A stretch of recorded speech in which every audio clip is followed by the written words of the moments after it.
சின்ன மருமகள் அடுத்த வர எபிசோட்ல பார்த்தீங்கன்னா, போஸ் வந்து அந்த மருந்து எடுத்துட்டே வரவே இல்ல. தமிழ்ச்செல்வி தான் எடுத்துட்டு வந்திருக்காங்கன்னு சொல்லிட்டு, சேதுபதிக்கு ஒரு சந்தேகம் இருந்துச்சு. இந்த சந்தேகத்துக்கு நமக்கு ஆதாரம் வேணும் அப்படின்னு சொல்லிட்டு பார்த்தீங்கன்னா, அவங்க வந்து அந்த எந்த மலைக்கு வந்து மருந்து தேட போனாங்களோ, அந்த மலைக்கே போறாங்க. அங்க ஏதாவது ஆதாரம் கிடைக்குமான்னு சொல்லிட்டு சேது வந்து தேடி போறாங்க.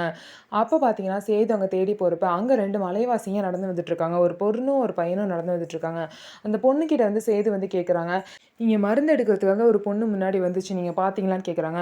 ஆமா. ஒரு பொண்ணு வந்து கஷ்டப்பட்டு மருந்த வந்து எடுத்துச்சு. எடுத்துட்டு போயிட்டுருக்கும்போது, ஒரு ஆள் வந்து அந்த பொண்ணு தலையிலேயே பின்னாடி அடிச்சு, மயங்குனதுக்கப்புறம் அந்த மருந்த எடுத்துட்டு போயிட்டான் அப்படின்னு சொல்லிட்டு, அவங்க வந்து பார்த்த விஷயத்த சொல்றாங்க. இத வந்து சேது ஒரு ஆதாரமா எடுத்துட்டு, இது ஒண்ணு போதும். போஸ் கல்யாணத்த நிறுத்து. அவனுக்கு அந்த காச வந்து கிடைக்க விடக்கூடாது அப்படின்னு சொல்லிட்டு, வேக வேகமா பார்த்தீங்க அப்படின்னா, சேதுபதி வந்து போறாங்க.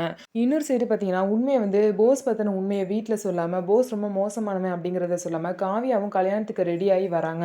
இதே மாரி போஸோட அம்மாவும் கல்யாணத்த மட்டும் நிறுத்திறாதம்மான்னு சொல்லிட்டு கெஞ்சி வேற கேட்டுக்கிறாங்க. அதுக்கப்புறம் எல்லாரும் சாமி முன்னாடி நின்னு சாமி கும்பிட்டுட்டு இருக்காங்க. அப்ப வந்து போஸோட அம்மா, "அந்த ரூ. 1,00,00,000 செக்க இப்பயே குடுத்துருங்க மாமா" அப்படின்னு சொல்றாங்க. ஸோ அந்த செக்கு போஸ் கைக்கு போய் சேருமா?